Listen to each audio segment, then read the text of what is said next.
साबुदाणा भिजत घालायला विसरलात खिचडीसाठी? मग आज आपण साबुदाण्याची खिचडी पाण्यात साबुदाणा न भिजत घालता खूप सुंदर, सुटसुटीत, मौसूत अशी करणार आहोत. तर अग्रिस्मिता किचनमध्ये तुमचं स्वागत आहे.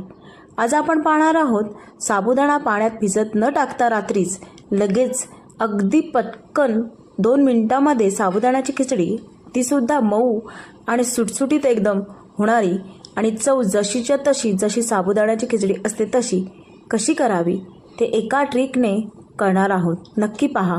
तर आज आपण साबुदाणा अगदी भिजत न टाकता साबुदाण्याची खिचडी अगदी सुट्टी व मौसूद बनवणार आहोत, जशी आपली साबुदाण्याची खिचडी असते त्याप्रमाणेच. तर त्यासाठी लागणार आहे, इथे मी 1 वाटी साबुदाणा घेतलेला आहे. तो साबुदाणा एक जाळीचे असे भांडं घ्यायचं, त्याच्यामध्ये टाकून घ्यायचं आणि स्वच्छ धुवून घ्यायचं आपलं